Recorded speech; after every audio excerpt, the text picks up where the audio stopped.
Hey guys, it's finally time for a new episode of This Indie Life. As you can see, if you're watching this in video, I look like shit. And the reason is, I just finished the edit last night at 1 a.m. and I realized this morning I need an intro to give you a bit more context and I haven't recorded it. But since I really want to post the episode today, I'm like, fuck this. I haven't even showered. My hair looks like shit, but let's record this quick intro. And actually, that's what I wanted to talk about in this intro. The reason why I haven't published episodes in a month since my interview with Nico is not that I didn't want to do this podcast. I was thinking about it every day, and I actually recorded 5 more interviews with other entrepreneurs that are awesome and that you're going to love. But the problem is, I was struggling to edit this podcast. Editing the episode with Nico took me 3 days. And so I was procrastinating on it because it was so painful for me and so boring and not enjoyable to edit an episode. But thankfully, I talked about it on Twitter a couple days ago and people helped me see that I don't need to do such a perfect job. I can just do a clean edit, publish the episode and move on. The value of this podcast is the content and the original and unique conversations that I'm having with founders, talking about the deep and the dark stuff. I don't need to make this a perfect podcast. That's one of the big reasons I failed my previous startup is I was always trying to do everything perfectly and spending months on things that could have taken weeks or even days sometimes. So thankfully this time, even though I wasted 1 month procrastinating because of this, I noticed it and now hopefully I will be better and now I can edit 1 episode per week because it's only taking me 4 hours instead of 3 days. So stay tuned for more episodes now as they're going to come quicker, I hope, if I can manage to fix my perfectionistic tendencies. And for this episode, let me give you just a little bit of context. The entrepreneur I invited for this episode is Lukas Hermann. And I've known him from Twitter for a couple of years. He's an entrepreneur who's building a startup, Stagetimer, with his wife as a co-founder for the last 3 years. The reason why I invited him on the show is that when I tweeted about my burnout, let's say 1 year ago, he reached out to me to tell me that he was having a weird sound in his ear, like a beeping sound in his ear at all times. And it was caused by the stress and anxiety he felt about his startup. So once I realized I was going to have guests on this show, I really wanted to talk with him because, he's been through some shit. And in the conversation you're about to see, we're talking about all the deep stuff. From feeling like shit when opening Twitter and seeing other founders succeed while you're failing, to being betrayed by his previous co-founder and having to deal with super stressful tax issues with the government on his own without having any idea how to fix it. And as always on this podcast, we also try to look at the bright side and how we can make fun and laugh out of these obstacles to try to overcome them and grow out of it. So I really hope you're going to appreciate this episode. Please forgive me for still being a shitty interviewer. I didn't really care about knowing what he was building. I wanted to know about what he's been through. So, please forgive me for that. And please also leave me your feedback on Twitter or wherever you can reach me so I can make this podcast better. But I think all in all, the content is high quality and that's what matters the most. So let's get into it. Recording working. Seems like it says recording. Yeah. It's going. Okay, it's going to figure it out, I guess. Man, so yeah, I'm about 15 minutes late. I guess, typical French guy meets typical German guy. This is what happens, I guess, How are you, man? I'm doing actually really fine this day. Great work. Yeah, because I just hired an engineer for our team. Okay. So suddenly I feel like I don't have to do everything myself anymore. And it's like this huge pressure off my shoulders. And so I guess they're good because it can be also very challenging to find someone that you can rely on and shit. Dude, it's always so hard to hire. It was super hard. I did interviews, right? I talked to people. I was insecure about it. I tested with somebody. I okay, let's do a, I'm choosing you. Let's do a test period. 2 weeks. Wrong person. Was not the right fit. And I couldn't sleep for days trying, like, how do I tell this person that he's not the right fit? How do you fire somebody? It's super hard. And then Americans do it well. They just say, get the fuck out. But I guess I feel like Americans have to disrespect, not in a negative sense, but they have this kind of like, you're my worker, you're my laborer, just do whatever I say. They don't care. We Europeans are more like, thank you for working with me. How can I make this experience great for you? Yeah. Okay. So that was challenging for you to do that. Yeah, totally. Like I literally, the whole hiring is so stressful because so much work. And then, this happening and then kind of finding the next person and handling everything. I was completely done. But then last week I found the second candidate that I tried. Really good, really cool, like good engineer and engaged. And I kind of feel comfy with him in a call. And so now I feel much more relaxed. I want to talk about it, but I realize we haven't even introduced you. So, like in a couple words, how would you introduce yourself? So my name is Lukas. I am active on Twitter. That's how we know each other. Yeah. And I kind of, see myself as an indie hacker, like probably most of the people that come on your show. Well, you're the second one, so yes. Yeah. An entrepreneur, like I think I love building products. I love building a good solution. Okay. That's really in my heart. And then the whole business is basically I learned that along the way with all the ups and downs. And what are you working on? So right now I'm working on my own product. Is called Stagetimer. And it has been around for 3 years now. It grows much slower than other products you might see on Twitter, but it is steady and I'm really happy with it, and it does finance our lives. So that's a big plus. Okay. And your wife works on it with you, right? Yeah. She does marketing. Like later on, I got her on board. She does a good job. Yeah, you better say that. I'm going to write down to ask you about it. But it's funny. I just wanted to pick up on something you said. You said that on Twitter, compared to Twitter, you're not growing that fast or something. I feel like it's because we only see the success stories. But from the people I know on Twitter, I think a lot of people aren't like making much. It's like a lot of, This is actually the point. Like from the beginning, I always compared myself a little bit to the guy from Testimonial. Damon, yeah. Damon Chen. Yeah. And I don't know how he does it. He has like success after success. He skyrocketed his testimonial, and then he made the AI. What was it?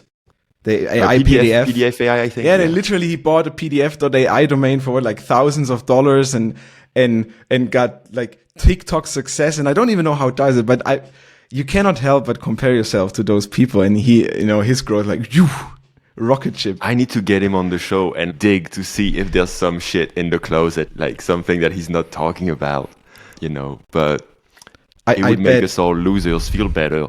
But no, I'm kidding, but Or I don't know, do you know this guy who does Jenny AI? David Park? Yeah. Exactly, David Park. And what was a few months ago, he said, I had cancer and I went through this really hard time. So bad. Yeah. Yeah, I felt so bad for him. And then he was, but Jenny I just cracked $1 million per year revenue. No, I felt bad for myself because, dude, he has cancer and he's more successful than me.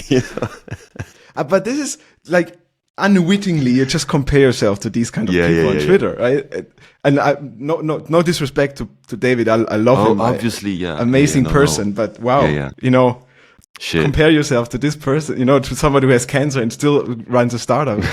Yeah, fuck this. It's like the most difficult thing, man. Like, I feel like opening, and not just Twitter, I think LinkedIn is probably even worse, but it's similar. And I started trying TikTok, and it's even worse. Like, TikTok is like so crazy. It's always the same shit, It's cool, like, whenever somebody makes their first, like, $20 or something, it's really cool, or somebody launches a project, you want to support them, and it's nice.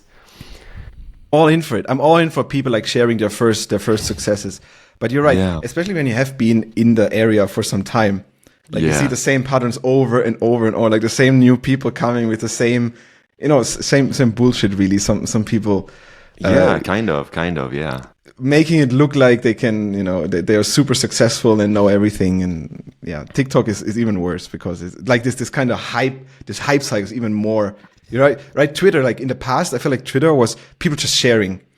Oh, I did this, I did that. Kind of weekly update, and we liked it. And then they really changed it into a more go hype or go bust. I feel like maybe good for Twitter as a whole. But for our kind of indie hacker circle, I felt you have to show off more to get any engagement. I actually think I don't think so. I think now it's a healthier algorithm, but you have to give more. Like for example, my kind of like authentic post where I share my struggles, they do very well.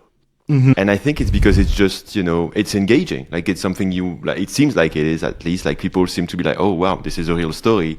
I think basically you can't just say, hey, I took a piss today, look at it, kind of, like you have to put a bit more effort. And I feel like the easy way is to just be like, hey, I made a lot of money, because it's like the go-to way.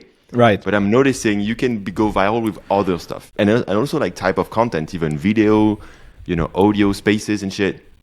Because like even if you look at Instagram, and I spend a lot of time on Instagram these days, if you look at Instagram, you can see a lot of very cool content, with this type of algorithm. I feel like it's more human. It's more like the normal way than human like stuff. So usually the stupid and funny stuff will win, but if you do emotional, real shit, it can win as well.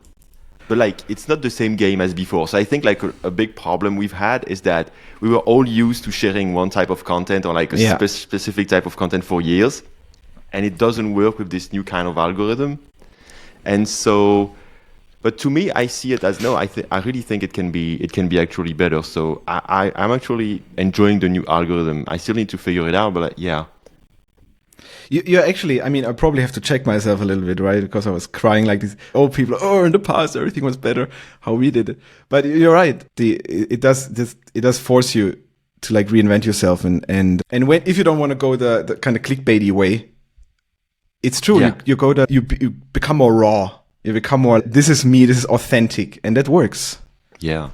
To be honest, even after a while doing a few authentic posts, I'm turning this into clickbait because I'm starting to figure out, how to make people cry. And that's terrible. That's just like my mind, You're so good at that too. Like you're analyzing, okay, how does this work? You really go deep down, and I'm just posting like, oh, it didn't work. I think everything can become clickbait, even authenticity. That is a trap, man. So yeah, I'm trying to be mindful of that.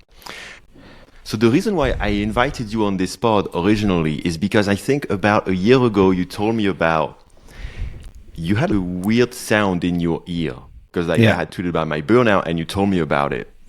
And so can you tell us about that?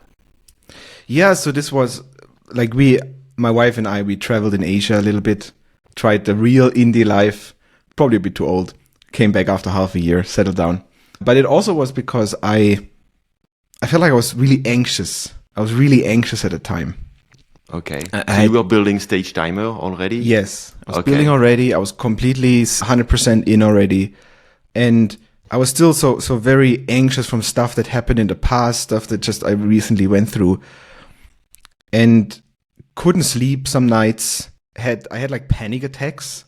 And I don't really share this openly. And I can share a story if you want to, but it's not, I don't want to make it a big thing, okay? Okay. But I've had things happening, and then suddenly we are back for 2 months or so in Germany, and suddenly I hear like this beeping in my ear. I can hear it actually now, talk about it, comes back. Okay, yeah. In my left ear. And I know because my father has this called tinnitus or tinnitus, or I don't know how to pronounce it in English. So I went to the doctor and he measured it through, and he said, it's physically there. Like he could measure it essentially. Yeah. And he said, like right away, he said, there's no cure. We don't know a cure. There's some stuff we can try, and we tried it and it didn't help. And like there is this theory, right? It comes from stress.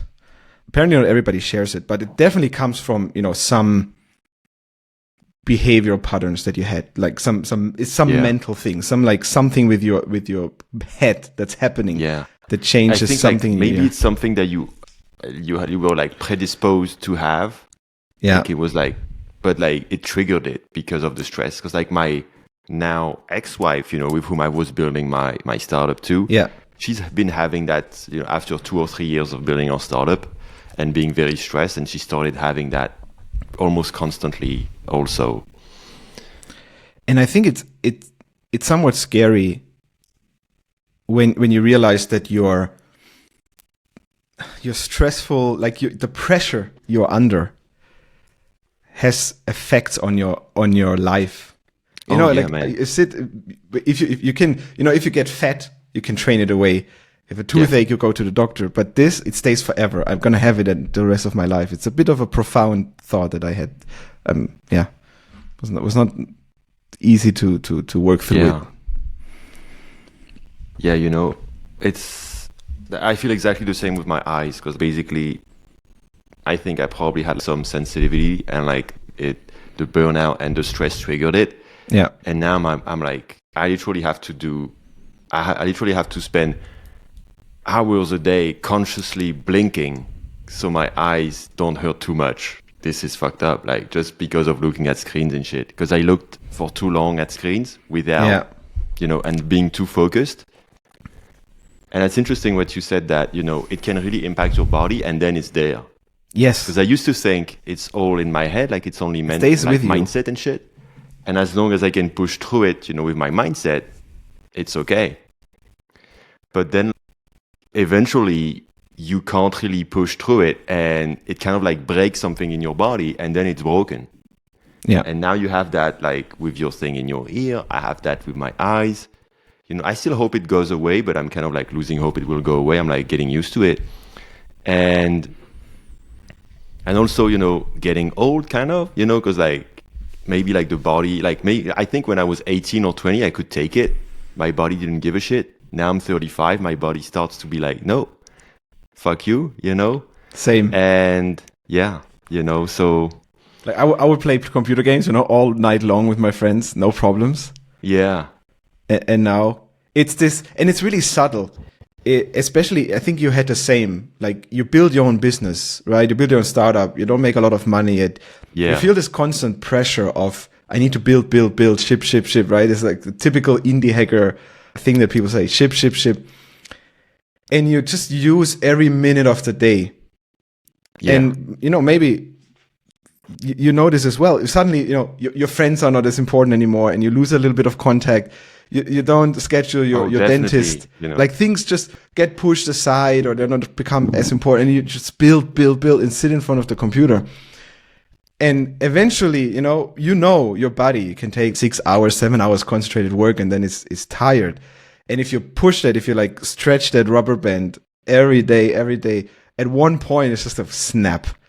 And then your body says, like you with the eye, like we with the ears, like, oh yeah, something's broken now. And it's because you pulled too strong for too long. It kind of, it feels like kind of like a scar. Like it's like a scar that you earned in battle, kind of, and that reminds you of your mistake. Kind of like somebody who's like imagine a warrior, like sword and shit, and he got like a scar there, and that means he wasn't like, he almost died, and he almost like he messed it up. And so now the sad thing is like there's nothing sexy about shitty eyes or like a sound in your ear, so you can't like turn this scar into something cool. I mean, but yeah, it's really like this. One of my former CTOs in a startup I was working, he took me like in private. He told me once, when I did the early startup work, I didn't go to the dentist for like years, and all my tears got like all messed up. And once I went again, once I had like the energy or the presence of mind again to go, it was crazy hard to get everything repaired. And this really scared me, because at that very moment, I also hadn't gone to the dentist for 2 years, and I started feeling like the toothaches, like the bad weather tooth, coming in. Man, maybe I should stop now instead of like in 3 years when it gets even more intense. Yeah, because like you're always thinking like it's never the priority. Yeah, because you only have one priority. So Is that something that you started to manage a bit better now? Yes. Yeah. It's actually really consciously said to myself, what is this? I don't really have friends physically here. I don't When really. did you realize this? When did you feel like you had to change something? Honestly, it was basically my wife, and this is a bit shameful to say, but like telling me for years, you have this anxiety is not normal. You should do something about it. You have to see somebody. So this happened 6 years ago. And I had to fix a lot of tax stuff. Germany is very strict on taxes, so you cannot mess up, and everything kind of came on crashing down. Yeah. And I had to take care of all of this. And it's really set this into motion. And I always thought, it's okay. I'm going to manage it. I'm going to get over this. I was really depressed for a time. I even thought, man, if you would die today, it's all over. You wouldn't have to worry about it. I never really planned like suicide or something like this. Mm-hmm. But I had these thoughts of, if it would be over, now if you get hit by a bus, it wouldn't be the worst. And it did scare me. But I always thought, you're almost done. You're almost over the hill here, and it will get better. Will get better. And that was with your previous business, right? Yes. I got together with 2 co-founders, and it kind of turned sour, and the one threw the other one out, and then he escaped to the US, essentially leaving me hanging with being the minority owner, but still having all the liability now because I'm the only one that. What do you mean escape? Yeah, he just left. He just left. And that was enough for him to not be liable? Yeah, because what should you do? He's in the US, what should the German government do? Send him a letter? Who cares? He doesn't care. They don't even have his address. Yeah. They have mine. So this co-founder left you in the shit. Yeah. And then you spend the next few years kind of like cleaning it up, working your ass off. Yeah. Okay. Why didn't you just leave or give up? Yeah, that's the question, right? That I felt like I didn't want to leave the country for good, I felt like, you couldn't just declare bankruptcy or something and give up. I tried to go to my tax advisor. Can I get out of this? And he said the problem is you are a kind of board member, You're like in the registry. You're there's your name, so you cannot get out of the responsibility. And what was the problem? The main problem, what was it? The main problem was that we chose an accountant that was basically the cheapest we could find, and the accountant somehow didn't do the job. Okay. And then 2 years later, the government sent us all these letters and said, hey, where you have to pay your taxes. Where's your taxes? Where's your annual reports? Yeah. And I man, you are responsible for that. You are the CEO. What's happening? And he was doing shit. And then to make matters worse, all the letters went to this other guy that he kicked out of the business. So it was just a huge pain even to get this information. And then I had to find I see what you mean. Yeah. Find an accountant and tell them I have a deadline of 4 weeks and I need to do taxes for 2 years in the past. Can you help me? The government coming, hey, we're going to charge you 22,000 euros if you don't do this. And I'm thinking, what do? I don't have that money. At that time, I don't have the money. So this experience kind of traumatized you or something. Yeah. It did almost the same as it did to you. It threw me into a depression. I quit everything entrepreneur, right? I everything that I did, freelancing, everything I did with business, I quit all of it. And I looked for a job and I started working in a startup. And I worked there for 2 years. And had this stable, going to the office, getting my tasks, being an engineer. And it was a nice startup. And then after 2 years, I felt kind of this itch again. Okay, now I feel recovered enough to start the next project. Yeah, I see what you mean. Yeah. And the worst of this depressive state was over. And I thought, I'm over the hill, right? I'm getting out of this. A bit more time, I still have some effects, a bit more time, anxiety will go away, I will be able to sleep again normally and get my life back together. And that part didn't happen. I didn't get my life back together. So did it got worse than when you had your job, or did it just stop getting better? It just kept like it was. I didn't really have friends. I wasn't able to, like, I was concentrating on my job and I couldn't get other things done. Taking care of other things was such a burden for me. And I pushed everything aside, you know, scheduling dentist appointment, getting a haircut, getting new glasses, which every normal person would say, you know, just go to the city, get yourself new glasses. I see what you mean, but everything seems like too much. Yeah. You know, just getting the groceries, you want to get them delivered, or because you're like always kind of like in a rush. You're always like in a hurry. Yeah. That's how it feels to me. You're always in a hurry. You're never quiet. You're never calm and like, you know, it's always going fast. You don't allow yourself to relax. You don't allow yourself to just sit back and do like nothing. It's always, you feel like, oh, I have to do something tonight. I still have to work a little bit. I still have to do a little bit. And you never get anything done. Yeah.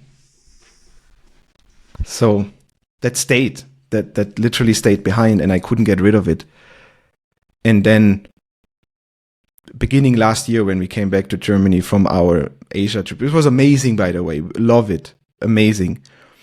But I had these episodes where I just couldn't sleep the whole night. Or once we were we went to the cinema. Yeah. And we stood in line, and my wife asked me, what do you want to drink? And I'm like, I panicked. I don't know. You have to make the decision for me. I can literally not make this decision right now.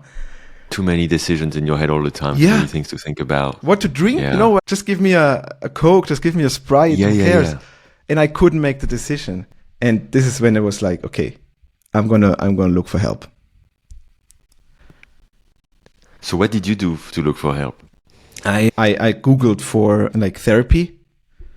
Yeah.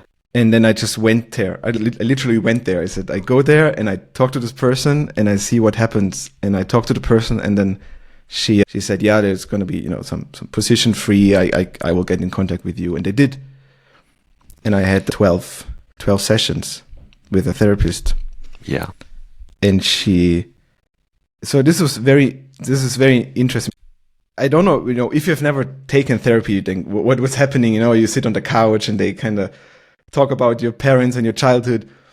This is not so much what happened. I told her what symptoms I have, and she said, yeah, this sounds like she said light depression, you know, essentially saying you still kind of suffer from this depressive state. It's not hard, but it's there.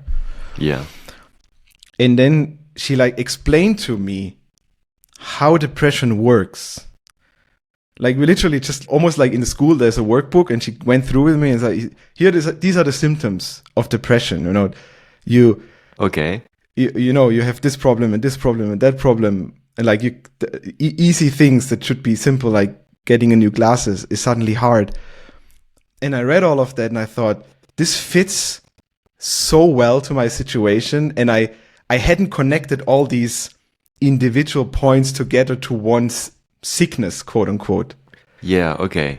And suddenly in my head, it was like, yeah, this is all connected. It's all these problems, all these little tiny problems that I thought I can ignore. They're not that important. They're not that big in my life. They all came together as, this is all because of this one problem. It's all the same. Okay. So you had the 12 sessions with her. Yeah. So what did happen? What happened because you did that? Yeah, I think the good part was I went in and I said, I want to get healthy. I want to get healthy fast. And I'm ready to make all the changes. Like doesn't matter. And she said, like most people, they don't want to do any changes. I said, I'm ready to do all the changes, no matter what. I hear you, yeah. And she was like, first thing is she said, you need stability. Like you need to eat breakfast at the same time, lunch at the same time, and dinner at the same time. You just get a rhythm into your life. Do certain things at the same day of the week. Get a rhythm. Helped incredibly. You get a routine, yeah. Yeah, I get a routine. Helped a lot. Just, it sounds so silly, right? As indie hackers, we are like, we're all active. No, it doesn't. Like, work whenever, work on the beach, work on in the evening, in the morning, at midnight. And I'm like, no, I'm going to get up at 8. I'm going to start my work day at 9:30. And I'm going to work until 5. Yeah. You know, like really structuring my life helped. Yeah. So That's much. really helpful. Yeah. And then eventually, I don't know how it was for you, but I think eventually you also realize that you accomplished quite a lot in this time. Like maybe not everything, but you accomplish almost everything and you feel so much better. So it's worth like getting just 80% of what you thought you could have done, but like feeling way better, you know, and being able to keep going. I don't know how it was for you. Absolutely. She gave me this mindset shift. I always had this feeling of, I have my task, I need to finish it today. I need to crunch through until I finish the task, commit it, push it to GitHub, done. And she said, there's always going to be a tomorrow. There's always going to be more work tomorrow. Your list is always going to get longer.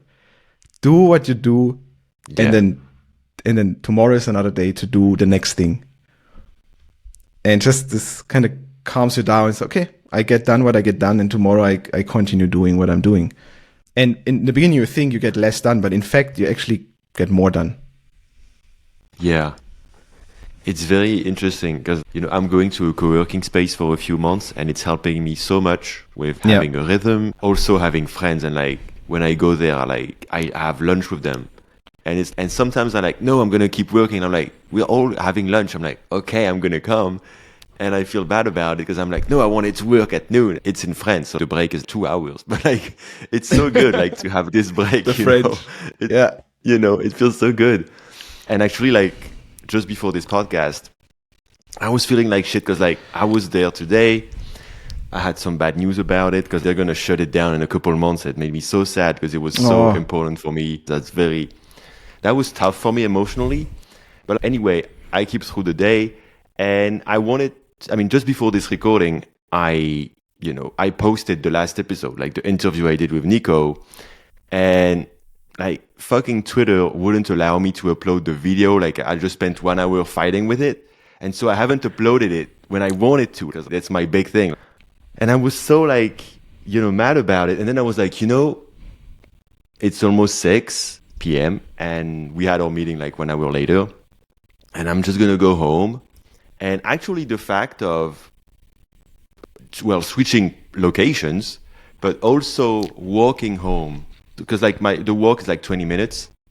So I put some music on. I literally sing now in the street. I don't give a shit about people. Like I have my AirPods Pro. I put it in kind of like isolation mode. And I literally sing. I'm passing through like tens of people. I'm like singing whatever I'm listening to. I'm like, fuck you guys. I don't give a shit. I'm having my like break, Yeah. I think if you get older, like you gave so many fucks in your life, there's just no more fucks to give. Exactly. Left I'm giving, like, and I'm like, nobody's listening anyway. Everybody's stuck on their phones. And it's not worse than like a homeless guy shouting. At least it's positive. So who gives a shit?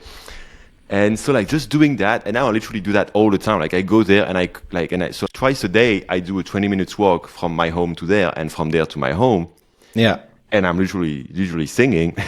And when I do this, man, I came home and I was like, oh, it's okay. I'll figure it out tomorrow, I'll figure out this shit tomorrow. It's okay. In the past, I would have, if I had just stayed home and not thought about it, I would probably been, fighting with it until the last minute before we record this episode. I would have been in a hurry this whole recording. I wouldn't have been present. I would have been thinking about it, maybe even multitasking while you tell me your life. I wouldn't even have listened. I would be like trying to fix it on another laptop. And that would have been like such a shitty experience. Yeah. And I wouldn't have fixed it and maybe even have made mistakes and maybe did something stupid, post it in a bad format because I was such stressed about it.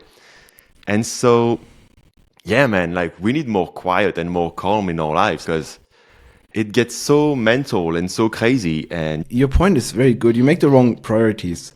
And you said that you're going to this co-working space. And what I told my therapist is, hey, she asked me, what do you want? What is your goal? And I said, I really would wish that I had just a friend here in the city that I live, that I can meet with.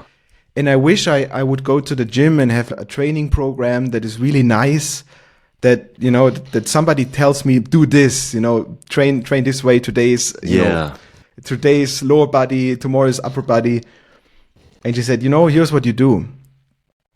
You make this a priority, and tomorrow, it's not that tomorrow you go there. You may not have the energy. You may be, you know, not get out of bed or something, which happened to me. But you at least make a call, make an appointment, make the first step. Yeah, No, make a move. Call, Yeah. call a friend and tell them, let's meet next week. Yeah. Do the things that, like, follow these goals. Don't ignore them because you think you have to work and finish everything and do this task and do the next thing and look good on Twitter. And Yeah, man. You know, I'm going to therapy too now for the past 6 months or so. yeah, And I was always thinking I wouldn't need it. And everybody told me, you should do it. And I'm like, no, but I know what's happening. I know, you know, because I really did. I really did know that something was wrong, and I could, Yeah. you know, journal about it, meditate, and identify shit. But there's just something about somebody else telling you, you know, somebody who you can trust and who's like a professional telling you, like, it's like when it's you, it's, yeah, I know, you know, but like when it's somebody tell you no, you're like, this is the mistake you're making. And Yeah. just this, it changes everything. everything. And just Yeah. telling you, like, this is normal, this is not normal. Yeah, that's it. Because it's so helpful. And yeah, I'm so grateful I found this therapist. Actually, she's really amazing because she's from Argentina. Oh, Somehow she decided to move to the north part of France, you know, cool, good for me. So I got to see her, and she's, you know, psychotherapist, so that's what she's trained in. But she also took like a new discipline of kind of like energetic work, like with the body. uh-huh.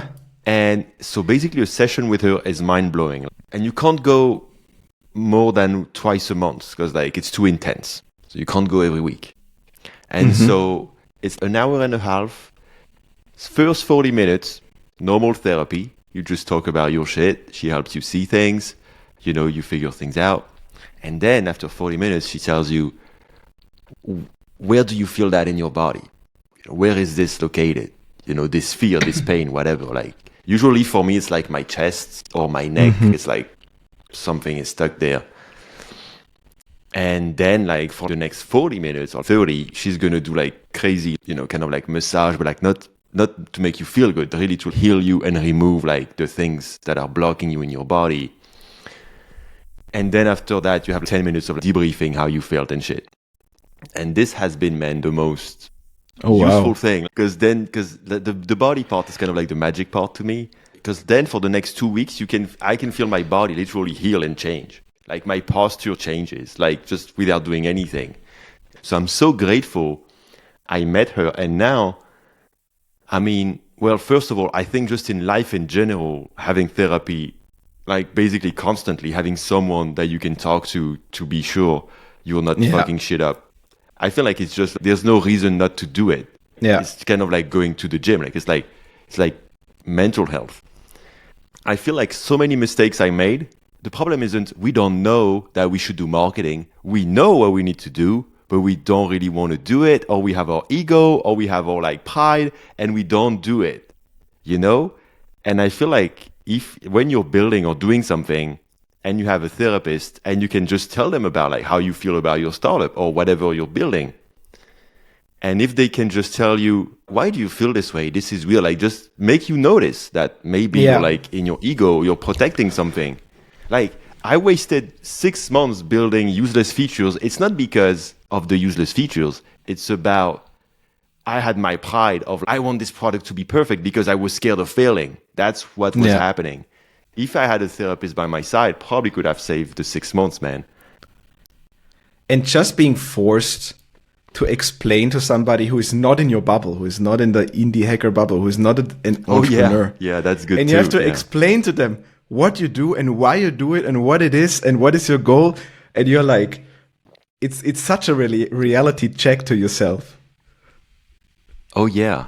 And it's good also because like we live in such a bubble. If you're like on X, on social media, everybody's kind of like repeating the same shit to support each other. Yeah. Like it's good, but at the same time, it can become kind of like, you know, you have like blinders and you don't see shit. And they take you out of this bubble and say, what is is this really so important as you make it to be? And you suddenly realize it's not such a big deal. Why do I make it such a big deal? It's not such a big deal. Yeah. And then to tie it up to kind of this story before, right? I was in this place for 5 years, always thinking, just like you said before, I'm gonna get over this. I know I have this problem. It's just time. I'm gonna get over this. I'm gonna manage it. And then comes the moment where I realize it seems like I cannot do it alone. I actually should look for help. And that was a turning point. In the end, that was the point where I got better. It's such a relief to feel like, no, I can't. I can't do it alone. Yeah. Like for me, it was like, I can't feel good if I don't have friends like locally. And then I started going to the co-working place, and for me, that was also like with my ex-wife, we had some problems that I wasn't looking at, and it helped me to see, oh no, I can't keep doing this. But you need to take a step back to be able to see this, so a therapist can be really helpful in helping you see that. It's so funny, like I went to the therapist and like the second session, she told me, oh, you should leave your wife, it's obvious. It was like crazy. I was like, holy shit. I mean, she didn't tell me, but basically I was like not sure what I should do. And she just showed me what I had said in the session, and like the answer is like right there. Sometimes you know the answer, and the answer feels a bit too scary, and a bit too scary to speak out. And then you get somebody who is interested in any other thing of your life, who doesn't care of anything, and you can just tell them stuff. Yeah. And you speak it out loud, and suddenly you realize, that's the point. For me, it was the opposite almost. My wife really put up with me, and I credit her a lot for having this. I mean, she could have left me. She saw what's happening. And she really very slowly moved me in this direction of, hey, I think you do need help. You cannot solve it yourself. And when I was in therapy and telling my therapist kind of what's going on, she was like, did you ever think, did you just tell your wife, hey, I'm grateful for what you do and I'm grateful for your patience? And so I went home and said that, and it was like night and day. She almost cried. Yeah. Oh yeah, I bet. Yeah, I told that to my wife after leaving her, but that still counts. But yeah, no, yeah, it does. Because, like, man, I mean, my ex, she put up with so much of my bullshit, like so much of my ego, like wanting to be the CEO and not letting her do things. And it's not that, and I told myself it was to make life easier for her. But it's also because I was so fucking shit scared of losing control, and she was so mad towards the end because basically everything was on my shoulders and I had made it this way. Yeah, and so when I burnt out and I collapsed, and so everything collapsed with me because like she wasn't responsible for much because I had put everything on my side. It was really, a bad time for her. She was really mad at this, and she's right. I totally understand. And yeah, I mean, tying it up to therapy, like literally right now, if tomorrow I start a new startup and I have a co-founder, I will do couples therapy with them. Yes, even it's the same relationship. Couple, like a therapy between every co-founder, at least once a month. Because, I mean, if when you have co-founders, I feel like, even for us, like it wasn't the reason of our like failure, but that was a big problem. Having a startup together is like having kind of like a kid together, or like at least a big project together. So how is it going, with your wife and being your co-founder and stuff? How is it working together? So that part is really working well. So this is where I kind of won in life, I would say. This is where I made good decisions versus other areas. I think that the reason she stayed with me because I always felt like I want to learn and improve. I don't have all the answers, and I'm not perfect, and I don't know better. And if somebody tells me, this is not good what you do, or we should change that, I at least give it a really good thought and say, okay, objectively looking at this, how does this look like? And then often finding out, the other person is actually not wrong. Right, you get rid of your anger, you get rid of your frustration, and then you think of it logically and you say, okay, there's a point here. I think we can find ourselves in the middle, and I think this held us together, and we have a really good relationship. And also, this I'm learning this a little bit now too, right? So you have this kind of perfectionism. I want to do everything perfect. I want to do everything exactly how I think it. But then saying, okay, but you do this part.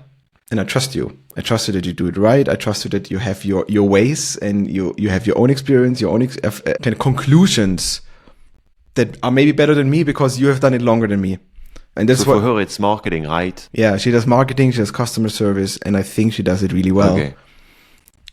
And whenever I come with a crazy marketing idea, she often tells me, yeah, so I did this experiment and this experiment in the past, this happened like this and this, and we should do it different. I was like, all right, okay. I see. I was wrong. And so, like, do you have any challenges that came up, you know? Because you've been doing this together for a few years now. Are there things that happened that kind of challenged, you know, not necessarily the relationship, but, you know, the startup or something? In this particular case, nothing that goes beyond the typical what you have as a couple, right? You always have, eventually you're going to have a fight.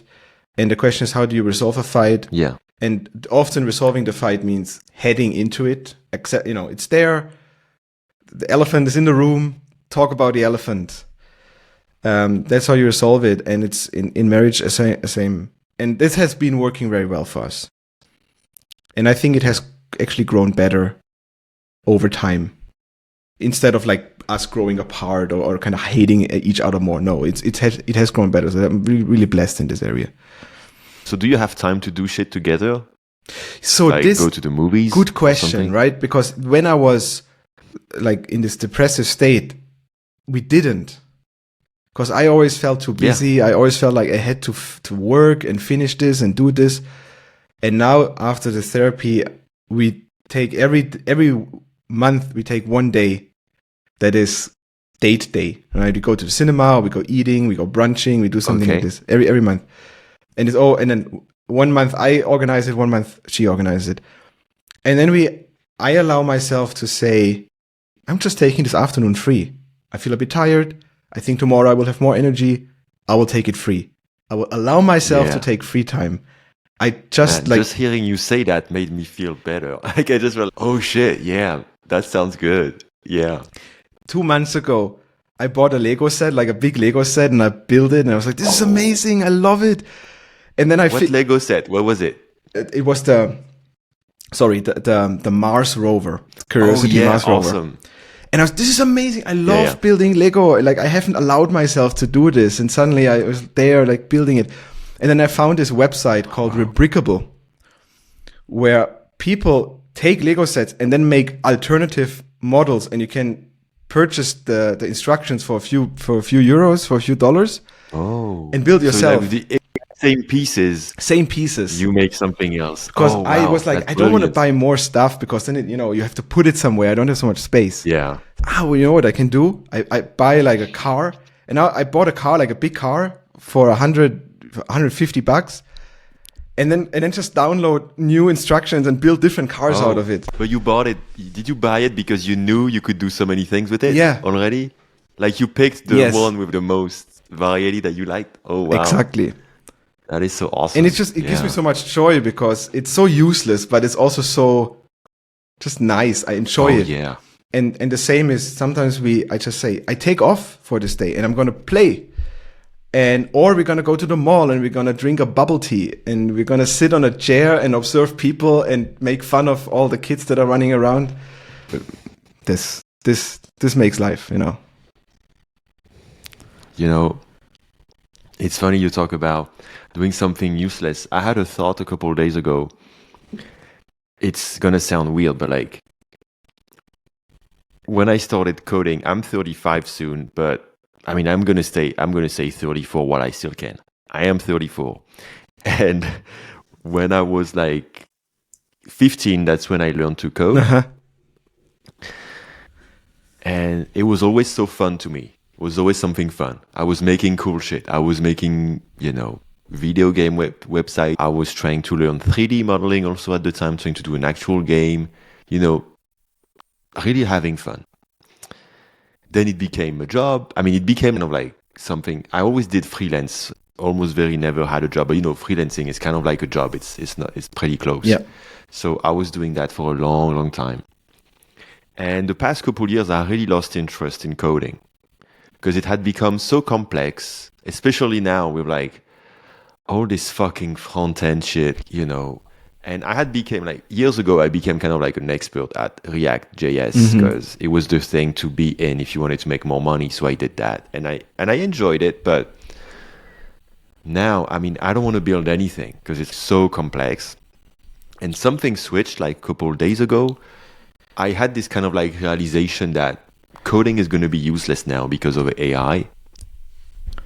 And at the moment, I really started believing that, yeah, coding is useless now. I was like, I want to code again. I was like, now there's no pressure. I don't need to find the best library. I don't need to think of the most complex shit. I can just do something I love. Like, I love Ruby and Ruby on Rails. I fucking love it. I love coding with that. I learned it, and I think it's so sweet and so enjoyable. And it's useless to do an app with that right now because, I mean, just the joy of coding with that, I mean, it's probably gonna trigger a shit ton of people listening to this. It's gonna be useless soon. Like, it's over. At least it seems. And so being a coder is gonna become, and it was my whole career for 15 years, doing building blocks like this, kind of, oh yeah, I'm gonna set up a form, I'm gonna do authentication, create routing between the pages, membership and shit. This is gonna be like automated or like very easy to do with AI. And I was like, I want to code again. I just want to build a small app now that is completely useless and that can be done in 10 seconds by AI, but I would spend like a month doing. And I was so good, man. It's been 20 years I haven't felt like this. And it doesn't have to earn, like, it doesn't have to earn any money. It can just be. Yeah. That is so scary though, because I had this thought, but then I still haven't do it because I'm like, but it's not going to make money, but I'm getting there, but it's so hard, man, to be like, because like initially it's a hobby. And when you learn to turn a hobby into making money, then it becomes hard to just have a hobby. So hard because every thought you think, but this could be a project. This could be sold on the internet. This could be a template. Yeah, this could be a fucking template. Like, all these fucking boilerplates, man. And I appreciate it. It's awesome. But we all thought of doing a boilerplate at some point. We all thought at some point, oh wow, I had to do this twice in my life, so it means it can become a boilerplate. Let's fucking go, and we do this. And it's cool, it's useful, but oh yeah, man, I just want to be coding the most useless app. I want to code like, I have a friend who actually builds an app like this, so he's going to get mad. But in me, the most useless app in my head is going to be like a movie ranking app. Something like that. Something that's like a tutorial app, not a real app. And I have to learn something. I'm going to do like a movie ranking app or, or something just for me. Scratch my own itch, but really like an itch that I'm the only one to have. Like really something that's not going to be anything. And wow, that would be so like or maybe not even Rails, maybe just fucking PHP, and not brag about it, just be like, yeah, I'm just gonna do something basic. It's beautiful. I bought this Lego car, and because this there was this like very cheap small set. I was like, let me just buy this one as well, may as well, and it has like 20 pieces or so. Oh, 20 pieces? That's like nothing. Super small. I have it here. It's like very, very. The fuck is it? Very tiny, very tiny, right? Maybe cool. More 20. Okay. Well, yeah, more. Sorry, I'm exaggerating. Sorry for you, man. Did you just no? it? It's 2 pieces. Okay, cool. And I'm like, man, all these people, they build these alternative models, and then they make the instructions and the 3D model, and they put it up on this website. I want to try this as well. So I literally take this model, I take it apart, and I think, what can I build out of this? And I build a little. It must be so hard. I build a little like space shuttle. I just, I'm looking around. Okay, this piece could go there, and this piece, and then this one is not perfect. Let me do it a bit different. But now you gotta put it on Gumroad, man. So you gotta sell it for €2. No, here's the point. I build it right. It's like now it looks really good. It looks really good. Okay. Then I I went to this website, I downloaded the kind of 3D modeler where you can put Lego pieces together in 3D. I spent my whole Sunday just reconstructing this thing in 3D. And then I spent another 3 hours doing this manual where you like step by step, this piece goes here, this piece goes here. And I just loved it. And then I put it up on this website. Yeah, let me share. Let me put it in for free. Obviously, I'm not going to charge money for something like this. And it was just so, I felt like it's so useless, but it's also so joyful. And then other people started building it, and they upload pictures how they build my thing. Oh, they did. I should send you the homepage here. I have to show you. And they upload pictures how they're building what I like constructed on my Sunday.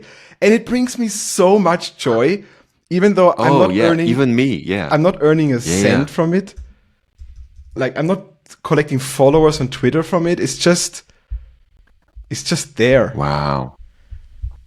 I'll add it in the show notes for everyone to see. Go ahead. And you can see like the picture I made, and then you scroll down and you see the pictures that the other people uploaded. Oh, the shuttle is nice. Yeah, looks nice. Right? Yeah, I would have wanted to do it. Oh yeah, so 31 people liked it. 11 pictures of people who did it. Wow.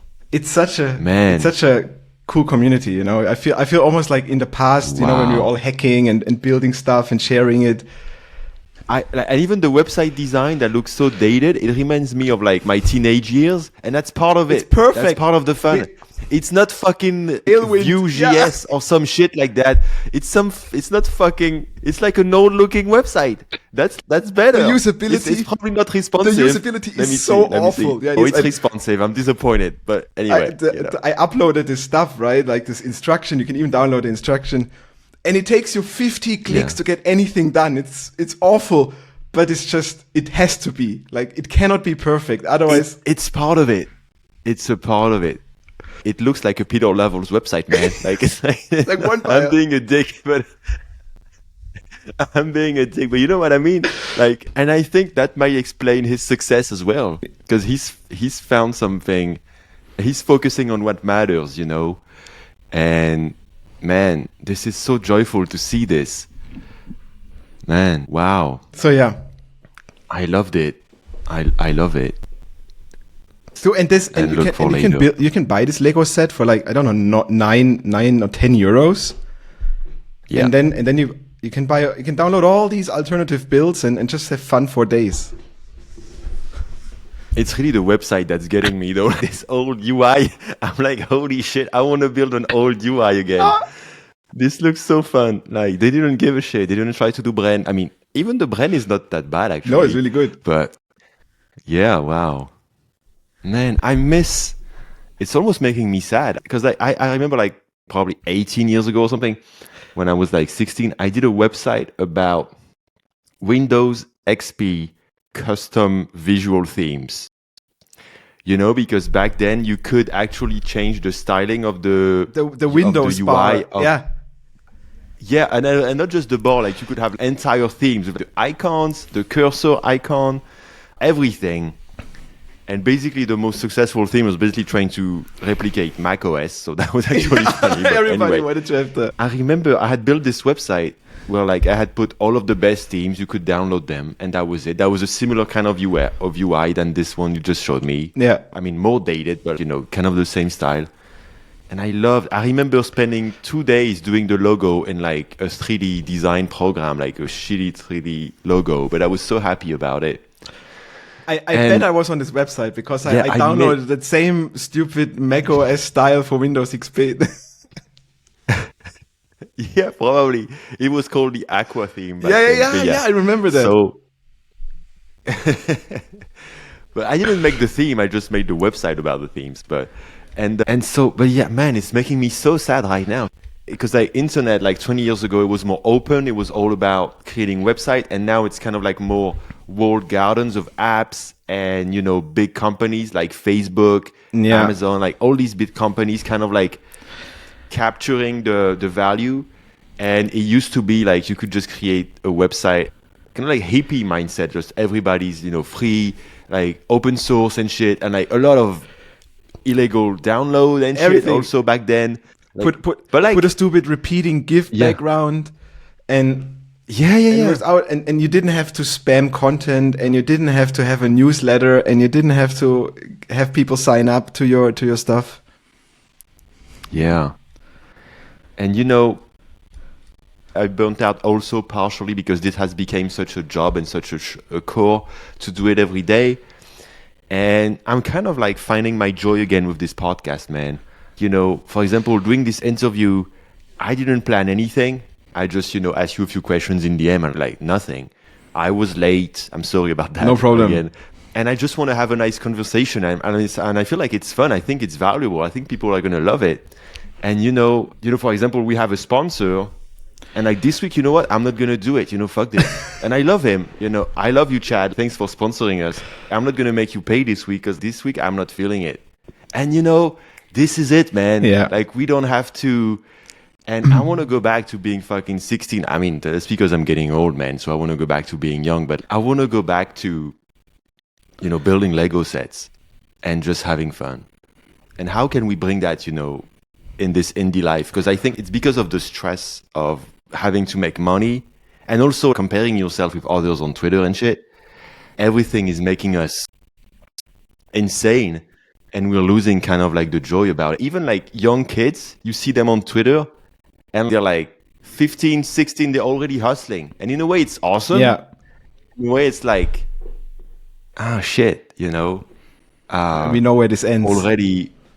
Already burning out, I heard somebody saying, what is the sense in having fuck you money if you never say fuck you?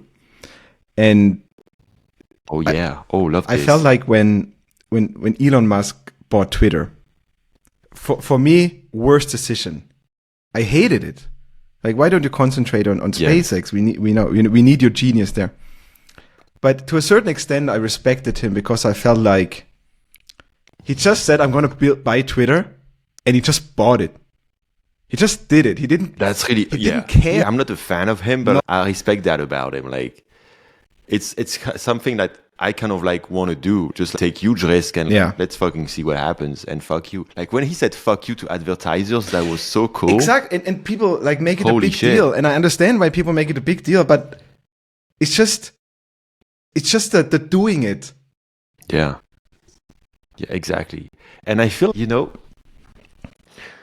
that's really the path I'm on right now is I'm noticing I'm really starting to follow my instincts more. And man, it's weird. Right now, I'm like taking big risks because I didn't have much money like on the side when I left my job. Yeah. Just enough to kind of like give it a shot. I just had left my wife. Like I'm like, I don't have a support system much, and shit. And even then now I'm starting the indie life again. And people offering me good shit. Like, I don't know if I can say this, but like Daniel Vassallo just offered me $4,000 per month to be like ambassador to Small Bets. Dude, that's so good. That's good. But at the same time, I'm like, do I want to do it? Mm-hmm. I don't know. And I've had like opportunities like this that came up, like people offering me a lot of money just to do a few memes. And I'm like, yeah, I'm not into memes right now, anymore, like for a while. And I'm trying to feel like where my heart wants to take me. And I think like I'm trying to find a balance basically between where my heart wants to take me and kind of like having the stability, financially. Because I feel like just saying yes to money is the easy way. Yeah. You basically can't go wrong. In my brain is, if I say yes to money, I can't fail, kind of. But in a way you fail because if it's not what your heart wants, you end up not in the right life and then you burn out and you're unhappy. So I'm trying to find, kind of like this balance. And I think because of the burnout, I'm like, I'm not willing to compromise on it anymore, Yeah. It reminds me of something that I just heard in a MFM podcast, My First Million, with Jason Fried, one of the founders of Basecamp. Oh, I love him. Huge fan. And he's the original bootstrapper guy. He is. Yeah. And he said, if you say no to something, it's like a scalpel. It's a very precise instrument. It's one option and you decline it. But if you say yes to something, it's almost like a nuclear bomb, like it's collateral damage. You say no to everything else. If you say yes to something, that is so true. You spend your time with that and you say no to so many other things. So no is small impact and yes is big impact. And it made me think so much because it kind of really puts FOMO into perspective. Because if you get the freedom of Yeah. saying just no to things without being afraid, because no is a very precise instrument. It's just this one thing. I get chills when a German guy says precise instrument. I'm just so sorry, man. But if you say yes to something and then it turns out not to go, and then you just washed away all these other opportunities and all these other things you could tend to spend your time with. And think about it. Yeah, no, it's exactly that. Basically, when you say yes to one thing, it's going to bring 1,000 things in your life. Yeah. It's going to change everything. But if you say no, it's just, you're just keeping it as is, kind of. And it's so hard to decide. So this is making me think that probably the good thing is to say no to most things. Yes. Because if you say yes to everything, and when I was burning out, I was saying yes to everything. I was replying to everyone on Twitter, even at my peak, when I was getting hundreds of replies a day. I was like being nice to everyone. I was saying no to nobody because I was too scared, of missing out on something. People write me all then eventually, you get all these DMs and cold emails, and people want to make free videos for you, and they want to write free content for you and do whatever. Oh, fuck that. Search everybody who optimization. offers me something for free, I'm like, fuck you, fuck your free shit. I know and it's terrible because they mean well. Yes. And sometimes they're very nice. Yes. But fuck this. It's not free. I have to spend time getting into it now. I have to spend time just looking at it. You divert your focus away from what you wanted to actually do. And in the beginning, I was answering to everything. And now I'm like, no, this is not my agenda. This is not what I want to do right now. I just ignore it. And the funny thing is when you do that, you notice you don't lose as much as you thought. Yeah. At least for me, that's what it was. I was so scared of losing my momentum on Twitter, losing engagement, losing shit. And eventually you realize you don't lose that much. I mean, I'm lucky. I didn't lose as much engagement as some others because I have really a strong community of people who really give a shit about me. So I'm like so grateful for that. So it's definitely like a plus, but it's not just that. I don't know, like it's okay. You can let go sometimes. You can let go of trying to control everything and saying yes to everything and being like, I think it's also probably like fear of being abandoned or something, at least for me, like fear of like people are going to stop giving a shit if I don't give a shit first. If you're not always active, people are going to stop, thinking about you, or they're going to forget you. That's why it's good to go to therapy because, for me, it ties up to like childhood things. But yeah. Yeah, I mean, often, the tech, the nerd in the classroom. I was a nerd in the classroom. You barely get invited to the party, and then you have to kind of bring your best self. Yeah. Otherwise, nobody will invite you ever again. And just I didn't even go to the parties. I was too scared. And just laying it down and say, you know what? I can just be myself. I can just play Lego tonight, and I'm still gonna be okay tomorrow. Yeah. Yeah, and even if they do a Lego party, you can still say no. You can say like, no, I want to do Lego alone. You can say, you're free, man. Yeah, man, awesome. Yeah, did you have anything else you wanted to bring up, about, or like, you're good? I think we talked about good points. Any other point would just me too. Make your mind full of other stuff. It seems perfect. It seems like it was like awesome. So, well, like, where can people find more about you? Is there anything on top of your mind you wanted to like promote or anything? So I'm on Twitter and I love sharing stuff. I love like posting stupid things and posting serious things at times. But I don't really care for Twitter because my customers are not on Twitter. My customers are somewhere else. Oh yeah, because it's like kind of like B2B, like specific. And B2B specific industry, industry, video production. Event industry. So we have really cool relationship with our customers, and we find them and they share us. So I can just be myself on Twitter. I do share like behind the scenes things from my business, kind of the 1 to 100 stage that you might not get so often. And your wife, she used to be on Twitter and she's not that active anymore. Is that so? Yeah, she just said, who cares? literally like, our customers are not on Twitter and it's too much for me. And she has her Instagram that she does for her own project. So he just took the priority and I respect her for it. Wow, when the marketing girl says, fuck Twitter, something's up. Like that's awesome. Yeah, but if it's not your audience, so no point in going there. Yeah. And actually, I noticed something when trying to diversify, because what burned me last time was like going all in on Twitter instead of diversifying. So when Elon took over, so many things changed. It was so stressful to me, because I was depending on it so much for traffic and sales. So I started diversifying this time and I tried different platforms. And at first I thought, Instagram would be great because memes would perform well on Instagram, And I realized it doesn't, at least for now. And what I learned is that, and TikTok is the same, is that it doesn't so much matter the platform in terms of like content, but what matters is like who uses it. So like people who are interested in what I say is going to be founders, small entrepreneurs, startup founders. Yeah. And indie hackers. And these people, they're not on Instagram. I mean, they are, but not in that way. And so I found success with Threads, which out of all of the platforms, I literally didn't think, but I tried it. And literally now I have like literally only 100 followers. And a couple of days ago, I had 60 likes on one of my memes. So amazing. That's huge at this level.